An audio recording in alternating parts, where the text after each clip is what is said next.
এখনো বিচার মেলেনি আরজিকর কাণ্ডের ধর্নার দিন আরো বাড়াতে চেয়ে কলকাতা পুলিশকে চিঠি জয়েন্ট প্ল্যাটফর্ম অফ ডক্টরসের। দাবি পূরণ না হওয়া পর্যন্ত ধর্না চালাতে চেয়ে কলকাতার পুলিশ কমিশনারকে চিঠি দিল joint forum of doctors. Police অনুমতি না দেওয়ায় ফের হাইকোর্টে যাওয়ার সিদ্ধান্ত নিয়েছেন তারা। ধর্না কিন্তু চলছে ধর্মতলায়, আর তারপরও ধর্নার দিন আরো বাড়াতে চান চিকিৎসকরা এবং সেই কারণে কলকাতা পুলিশকে জয়েন্ট প্ল্যাটফর্ম অফ ডক্টরসের পক্ষ থেকে চিঠি দেওয়া হয়েছে। দাবি পূরণ না হওয়া পর্যন্ত তারা ধর্না চালাতে চান। পুলিশ অনুমতি না দেওয়ায় ফের হাইকোর্টে যাওয়ার সিদ্ধান্ত নিয়েছেন। সন্দীপ সরকার আমাদের প্রতিনিধি রয়েছেন আমাদের সঙ্গে। সন্দীপ, আমরা জানি ধর্না এখনো চলছে, সেক্ষেত্রে পরবর্তী কি পরিকল্পনা করছেন চিকিৎসকরা? দেখো, আদালতের অনুমতি সাপেক্ষে ধর্মতলার মোড়ে যে ধর্না চলছে সেই ধর্না আগামীকাল অর্থাৎ 26শে ডিসেম্বর পর্যন্ত হওয়ার কথা রয়েছে। তার আগে জয়েন্ট প্ল্যাটফর্ম অফ ডক্টরস এবং অভয়া মঞ্চ, যারা এই মূল উদ্যোক্তা এই অবস্থান বা ধর্না মঞ্চের, তাদের তরফে কলকাতা পুলিশকে ইমেল পাঠানো হলো। কলকাতার পুলিশ কমিশনারকে ইমেল পাঠিয়ে তারা যেটা জানিয়েছেন যে এই ধর্না তারা তাদের দাবি পূরণ না হওয়া পর্যন্ত চালিয়ে যেতে চান, অর্থাৎ 26 তারিখ পর্যন্ত অনুমতি থাকলেও এই ধর্না তারা এক্সটেন্ড করতে চান। তারা অনির্দিষ্টকাল এই ধর্না চালিয়ে যেতে চান যতক্ষণ না তাদের দাবি পূরণ হচ্ছে।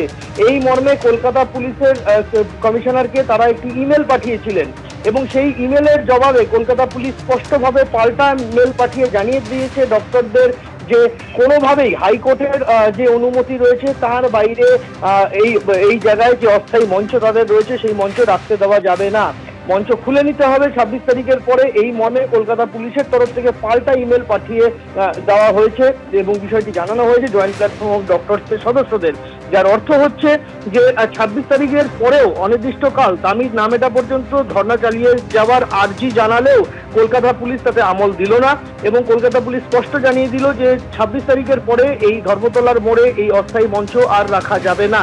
এবার প্রশ্ন হচ্ছে এবার চিকিৎসকেরা কি করবেন, যেটা এখনো পর্যন্ত জয়েন্ট প্ল্যাটফর্ম অফ ডক্টরসের তরফে জানানো হয়েছে যে যেহেতু আদালতের কলকাতা হাইকোর্টের অনুমতি সাপেক্ষে তারা মঞ্চ বেঁধে তাদের প্রতিবাদ অবস্থান করছেন, তাই আগামীকাল আদালতেরই দ্বারস্থ হবেন তারা এবং আদালতে গিয়ে এই মঞ্চ যে জায়গায় রয়েছে সেখানে আরো বাড়তি সময় তারা সেখানে অবস্থান চালিয়ে যেতে চান তাদের দাবি না মেটা পর্যন্ত। এই মর্মে তারা জানাতে চলেছেন কলকাতা হাইকোর্টকে আগামীকাল।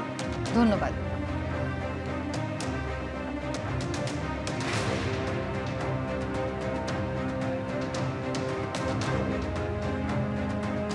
আমরা এখন অবধি আমাদের কোনো দাবি মেটেনি।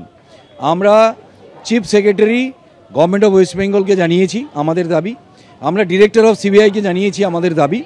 আমাদের এই দুটি দাবি তো সরকার এবং সিবিআইয়ের কাছে দাবি জানিয়েছি, আমরা কোনো সাড়া এখনও পাইনি। কলকাতা পুলিশ কমিশনারকে জানিয়েছি যে আমরা এই প্রতিবাদ বাড়াতে চাই, আরও 5 দিন বাড়াতে চাই। পুলিশ বলছে যে আপনারা এটা করতে পারবেন না, 26 তারিখ অবধি কোর্টের অর্ডার আছে, 26 তারিখে আপনারা এটা শেষ করুন। আমাদের দাবি পূরণের জন্য যে ধর্না চলছে তার জন্য আবার আমরা হাইকোর্টে যাব। কলকাতা হাইকোর্টের অনুমতিতে আগামীকাল পর্যন্ত জয়েন্ট প্ল্যাটফর্ম অফ ডক্টরসের ধর্না চলবে ধর্মতলা পর্যন্ত। তবে অনির্দিষ্টকালের জন্য আরজিকর কাণ্ডে যে বিচারের দাবি তারা জানাচ্ছেন সেই দাবি না মেটা পর্যন্ত এই আন্দোলন ধর্না তারা চালিয়ে যেতে চান। এই মর্মে জয়েন্ট প্ল্যাটফর্ম অফ ডক্টরসের তরফ থেকে ইতিমধ্যেই কলকাতা পুলিশকে মেল দেওয়া হয়েছে, যদিও কোনো সাড়া কলকাতা পুলিশের তরফ থেকে পাওয়া যায়নি। আর ফের তারা কলকাতা হাইকোর্টে আগামীকাল এই মর্মে আবেদন করতে চলেছেন।